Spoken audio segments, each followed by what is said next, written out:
अस्सलाम वालेकुम दोस्तों, मैं मुन्ना की दुनिया में खुश आमदीद। अगर आप मेरे चैनल पर न्यू हैं तो काइंडली मेरे चैनल को सब्सक्राइब करके बेल नोटिफिकेशन को ऑन कर लें ताकि आपको मिलती रहे हर न्यू अपडेट्स। जज़ाकल्लाह। एक रोज़ का जिक्र है, शहजादी गुलसनोबर महल के बाग में झूला झूल रही थी। उसकी देखभाल करने वाली कनीज़ें भी उसके साथ साथ थीं। मलका और बादशाह भी वहीं थे और एक तख्त पर बैठे एक दूसरे से बातें कर रहे थे। शहजादी को बाग में झूला झूलना बहुत अच्छा लगता था। वो अपनी कनीज़ों के साथ रोज़ शाम को यहाँ आती थी। आज उसके साथ मलका और बादशाह भी आ गए थे। शहजादी हस्बे मामूल झूला झूल रही थी कि अचानक उसकी नज़र एक निहायत खूबसूरत परिंदे पर पड़ी। उसका रंग सुनहरी था और सर पर एक छोटा सा ताज भी था। वो दरख्त पर बैठा उसे ही देख रहा था। उसकी खूबसूरती देखकर शहजादी गुलसनोबर दंग रह गई और झूले से उतरकर उस दरख्त के नज़दीक आ गई जिस पर वो परिंदा बैठा था। उसने परिंदे से कहा, तुम कितने खूबसूरत परिंदे हो, आओ मेरे पास आओ, मैं तुम्हें खट्टी मीठी रस भरी खिलाऊंगी। उसकी बात सुनकर परिंदे ने कहा, मेरा दिल तो चाह रहा है कि तुम जैसी अच्छी और खुश इखलाक लड़की के साथ कुछ देर बैठकर बातें करूं और खट्टी मीठी रस भरियां खाऊं, मगर मैं तो नगर नगर की सैर करने के लिए निकला हूं, इसलिए चलता हूं। ये कहकर उसने अपने पर फड़फड़ाए और उड़ गया। शहजादी सनोबर को बहुत हैरत हुई कि वो खूबसूरत परिंदा इंसानों की तरह बातें करता था। वो भागकर बादशाह के पास आई और बोली, अब्बा हजूर, मुझे वो बोलने वाला परिंदा चाहिए, अभी इसी वक्त। पहले तो बादशाह की समझ में कुछ नहीं आया कि शहजादी सनोबर क्या कह रही है, मगर जब कनीज़ों ने बताया कि दरख्त पर एक सुनहरी परिंदा आकर बैठा था और इंसानी ज़ुबान में कुछ कह रहा था, तो बादशाह ने कहा, बेटी, मैंने कहानियों में तो सुना है कि परिस्तान में कुछ ऐसे परिंदे भी होते हैं जो इंसानों की तरह बातें करते हैं। वो परिंदा परिस्तान से ही आया होगा, हो सकता है वो कल फिर आए। अगले रोज़ शहजादी सनोबर इंतज़ार ही करती रही, मगर वो परिंदा दोबारा वहाँ नहीं आया। उसकी फ़िक्र में शहजादी ने पूरे दिन न कुछ खाया और न कुछ पिया। जब रात हुई तो वो बिल्कुल ही नाउम्मीद हो गई और मलका के गले लगकर रोने लगी। मलका ने उसे मुख्तलिफ तरीक़ों से बहलाने की कोशिश की, मगर उस अजीबो-गरीब परिंदे का ख्याल तो शहजादी सनोबर के दिल से निकल ही नहीं सका। अपनी चहेती बेटी की उदासी देखकर बादशाह भी परेशान हो गया था। उसने बहुत सारे खिलौने मंगवा कर शहजादी गुलसनोबर को दिए, मगर उसने इन खिलौनों की तरफ आंख उठाकर भी नहीं देखा। जब 2-3 रोज़ इसी तरह गुजर गए तो मलका और बादशाह की तशवीश में इजाफा हो गया। शहजादी गुलसनोबर इन चंद रोज़ में निहायत कमज़ोर हो गई थी। उन्हें ये डर था कि वो कहीं बीमार ना पड़ जाए। बादशाह के जहन में एक ख्याल आया। उसने सोचा कि वो शहजादी के साथ परिस्तान जाकर इस परिंदे को तलाश करके अपने साथ लाए ताकि उसे पाकर वो खुश हो जाए। ये बात उसने जब मलका को बताई तो वो बोली, अगर आप इस सफ़र पर रवाना हुए तो हुकूमत को कौन चलाएगा? इस परिंदे को तलाश करते करते न जाने कितने दिन लग जाएं। इस दौरान राया की खबरगिरी कौन करेगा? आप ऐसा करें कि ये ऐलान करवा दें कि जो भी परिस्तान से इस अजीबो-गरीब परिंदे को लेकर आएगा, उसे बहुत सी अशरफियाँ इनाम में दी जाएंगी। बादशाह को मलका की ये तजवीज़ पसंद आई और उसने ये ऐलान करवा दिया। इनाम का सुनकर बहुत से लोग किस्मत आजमाने के लिए निकल खड़े हुए। परिस्तान बहुत दूर था और उसका रास्ता भी पुरखतरनाक था। रास्ते में बहुत से पहाड़ थे, दरिया थे, जंगल और जंगलों में खूंखार दरिंदे थे। बहुत से लोग ऊंचे ऊंचे पहाड़ों पर न चढ़ सके, बाज़ दरिया को अबूर न कर सके। कुछ लोग जंगल में दरिंदों को देखकर हिम्मत हार बैठे। गर्ज ये कि कोई भी परिस्तान से उस परिंदे को ना लेकर आ सका। एक रोज़ 2 नौजवान बादशाह से मिलने महल आए और बादशाह से परिस्तान जाने की इजाज़त तलब की ताकि वहाँ से इस परिंदे को ढूंढ कर ला सके। बादशाह ने उन्हें इजाज़त दे दी اور تاکید کی کہ وہ اس پرندے کو لے کر جلد سے جلد آنے کی کوشش کریں، کیونکہ شہزادی گل صنوبر کی حالت دن بدن بگڑتی جا رہی تھی۔ دونوں نوجوان اپنے اپنے گھوڑوں پر سوار ہو کر اس پرخطر سفر پر روانہ ہو گئے۔ ان میں سے ایک کا نام شہریار تھا اور وہ ایک لکڑہارے کا بیٹا تھا۔ دوسرے نوجوان کا نام سلیم تھا اور اس کا باپ ریشمی کپڑوں کا تاجر تھا۔ سلیم چونکہ ایک دولت مند تاجر کا بیٹا تھا، اس لیے اس میں بہت غرور تھا۔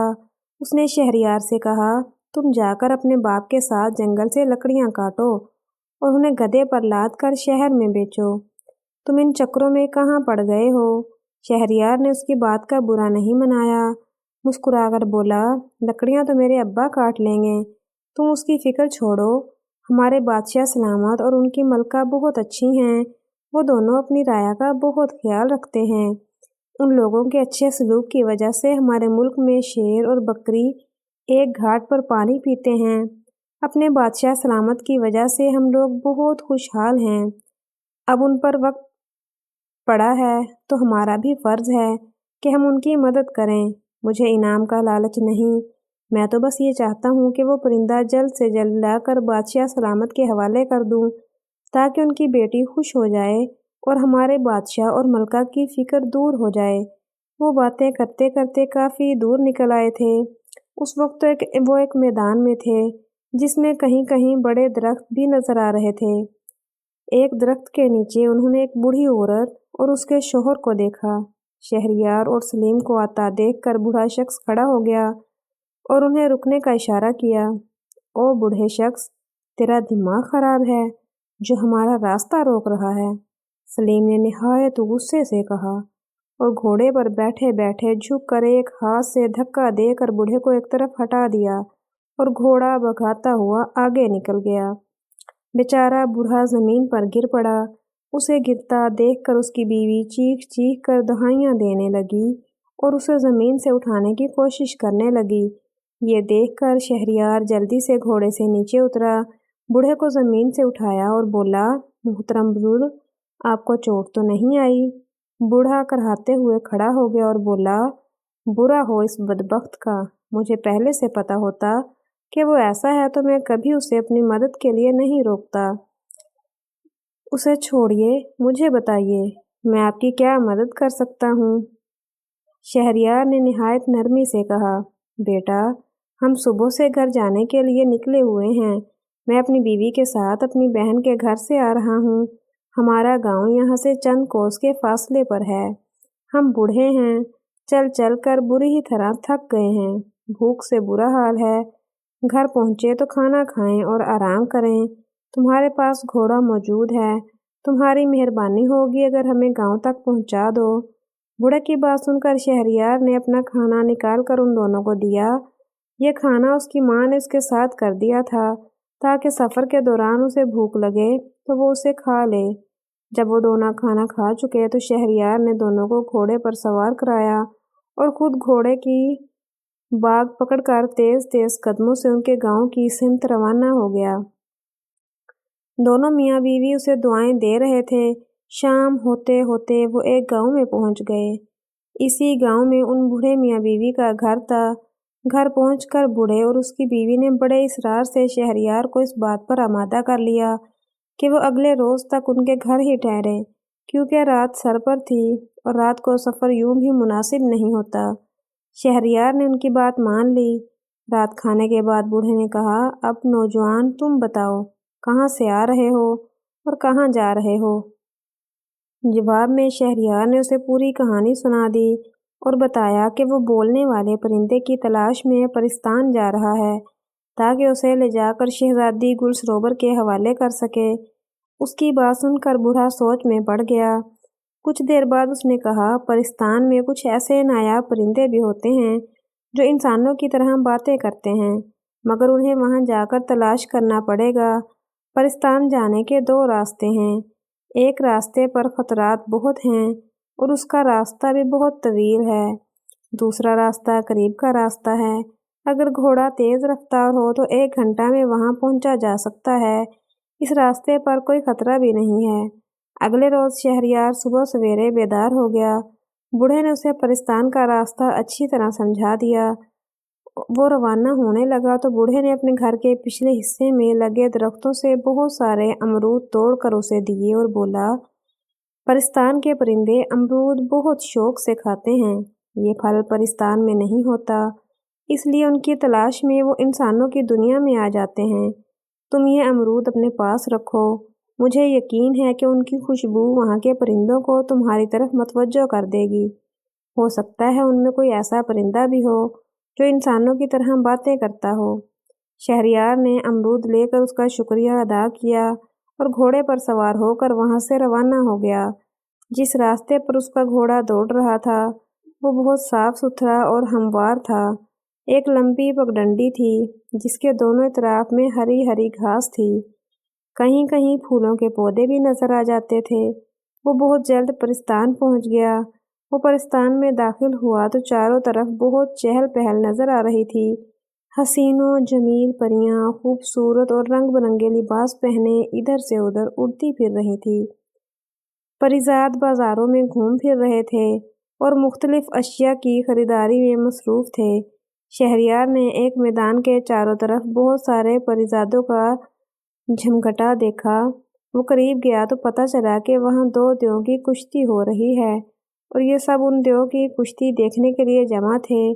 उसका भी दिल चाहा कि देव की कुश्ती देखे, मगर उसने वक्त ज़ाया करना मुनासिब न समझा और बोलते परिंदे की तलाश में चल पड़ा। उसकी नज़र दरख्तों पर लगी हुई थी ताकि उसे परिंदे नज़र आ जाएं। चलते चलते वो एक बाग में पहुंचा। वहाँ बहुत सारे छोटे बड़े निहायत खूबसूरत परिंदे फिजा में उड़ते फिर रहे थे। वो सब अपनी सुरीली आवाज़ में चहचहा रहे थे, मगर उनमें से कोई भी ऐसा नहीं था जो इंसानी जुबान में बातें कर रहा हो। शहरयार को मायूसी हुई, मगर उसने हिम्मत नहीं हारी। उसने घास पर बैठकर कुछ अमरूद की काशें अपने सामने एक कपड़ा बिछाकर रख दी। अमरूद की खुशबू से जितने भी परिंदे थे वो वहाँ आ गए और अपनी नन्ही नन्ही चोंचों से उन्हें खाने लगे। और भाई परिंदों, क्या हाल है? उसने कहा, मगर किसी ने भी उसकी बात का जवाब नहीं दिया। शहरयार समझ गया कि उन परिंदों में कोई भी ऐसा नहीं है जो इंसानों की तरह बोलता हो। अमरूद की काशें ख़त्म हो गईं तो वो सब खुशी से चहचहाते हुए उड़ गए। अचानक एक सुनहरे परों वाला परिंदा फ़ज़ा से उड़ता हुआ आया और शहरयार के सामने बैठकर बोला, अफसोस, मुझे आने में देर हो गई। सारे अमरूद तो ख़त्म हो गए हैं। शहरयार उस सुनहरी परिंदे को इंसानी ज़ुबान में बोलता देखकर खुशी से बाग बाग हो गया। उसने एक बड़ा सा पीला पीला नरम गुदीला अमरूद निकाल कर उस परिंदे के सामने रखा और बड़े प्यार से बोला, प्यारे परिंदे, फिक्र ना करो, मेरे पास और भी अमरूद मौजूद हैं। ये सुनकर परिंदा फुदकता हुआ उसके पास आकर बैठ गया और मज़े से उसका दिया हुआ अमरूद खाने लगा। क्या तुम मेरे साथ इंसानों की दुनिया में चलना पसंद करोगे? आखिर शहरयार ने अपने मतलब की बात कह दी। क्यों नहीं, परिंदे ने जल्दी से कहा, मुझे वहाँ रहना बहुत अच्छा लगता है। वहाँ अमरूदों के बहुत से बाग हैं। मुझे अमरूद खाना बहुत पसंद है। अगर मैं तुम्हारे साथ चलूँ तो तुम मुझे पिंजरे में तो नहीं रखोगे? मुझे पिंजरे में बंद होकर रहना बिल्कुल नहीं पसंद। मैं तुम्हारी तलाश में बहुत दूर का सफ़र तय करके आ रहा हूँ। हमारे बादशाह की बेटी तुम्हें याद कर कर के हलकान हो गई है। उसने खाना पीना भी छोड़ दिया है। मैं तुम्हें ले जाकर उस शहजादी के हवाले कर दूँगा। वहाँ महल में तुम बहुत आराम से रहोगे। मैं उसे बता दूँगा कि वह तुम्हें पिंजरे में बंद ना करे। शहरयार ने कहा, मैं कुछ रोज़ पहले शहजादी से मिल चुका हूँ। मैं शहर शहर घूमने फिरने निकला था और इत्तफाक से महल के बाग में मेरी शहजादी से मुलाकात हो गई थी। वह एक बहुत अच्छी और खुश अखलाक लड़की है। मैं बखुशी इसके पास रहने को तैयार हूँ। परिंदे ने कहा और उड़कर शहरयार के हाथ पर बैठ गया।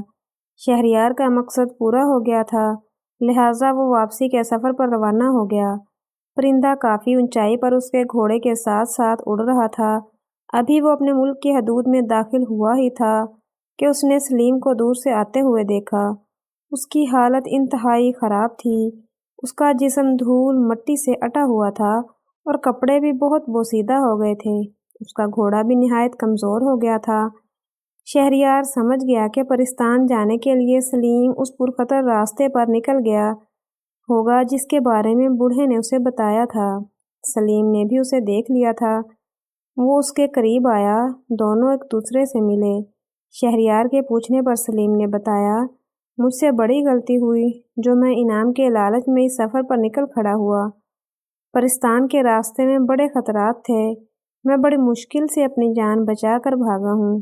شہریار نے اسے اپنی کہانی سنائی اور بتایا کہ اس نے بوڑھے میاں بیوی کو اپنے گھوڑے پر بٹھا کر ان کے گاؤں پہنچایا تھا۔ بوڑھے نے خوش ہو کر اس کی مدد کی، جس کی وجہ سے وہ بولنے والا پرندہ حاصل کرنے میں کامیاب ہو گیا۔ وہ پرندہ تو تمہارے پاس نظر نہیں آ رہا، کہاں ہے وہ؟ سلیم نے بڑے اشتیاق سے پوچھا۔ شہریار نے آسمان کی طرف دیکھتے ہوئے اوپر اشارہ کیا۔ سلیم نے دیکھا کہ ایک خوبصورت سنہری پرندہ ان کے سروں پر منڈلا رہا ہے۔ انہیں باتیں کرتا دیکھ کر پرندے نے چلا کر کہا، شہریار جلدی کرو، ایسا نہ ہو کہ رات ہو جائے۔ شہریار نے سلیم کو خدا حافظ کہا اور اپنے گھوڑے کو چلنے کا اشارہ کیا۔ سلیم نے اسے جاتا دیکھا تو بولا، اگر میں انہیں بوڑھے میاں بیوی کے ساتھ برا سلوک نہیں کرتا تو مجھے بھی بولتا پرندہ مل جاتا، شہزادی کے پاس ایسے 2 پرندے ہو جاتے۔ میں نے اپنی بد اخلاقی کی وجہ سے انعام حاصل کرنے کا موقع ضائع کر دیا۔ مجھے اپنے برے سلوک اور غرور کی سزا مل گئی ہے۔ یہ کہہ کر وہ بھی اپنی راہ ہو لیا۔ شہریار محل پہنچا تو سنہری پرندے کو دیکھ کر شہزادی گل صنوبر خوش ہو گئی۔ پرندہ بھی بہت جلدی سے اسے مانوس ہو گیا تھا۔ شہزادی جہاں بھی جاتی وہ اس کے پیچھے پیچھے ہوتا۔ شہریار کے کہنے پر شہزادی گل صنوبر نے وعدہ کر لیا تھا کہ وہ پرندے کو پنجرے میں نہیں رکھے گی۔ شہزادی گل صنوبر کو خوش دیکھ کر بادشاہ اور ملکہ نے بھی سکھ کا سانس لیا۔ بادشاہ نے شہریار کی ہمت اور بہادری کی بہت تعریف کی۔ رات ہو گئی تھی، اس لیے بادشاہ نے شہریار کو گھر نہیں جانے دیا اور اسے شاہی مہمان خانے میں ٹھہرانے کا حکم دیا۔ اگلے روز حسب وعدہ بادشاہ نے شہریار کو بہت سی اشرفیاں انعام میں دیں۔ شہریار نے اس کا بہت شکریہ ادا کیا اور اشرفیوں کا تھیلا اپنے گھوڑے پر رکھ کر محل سے رخصت ہونے لگا۔ شہزادی گل صنوبر اپنے سنہری پرندے کے ساتھ اسے خدا حافظ کہنے آئی۔ شہریار محل سے نکلا تو اس کا رخ اپنے گھر کی جانب نہیں تھا۔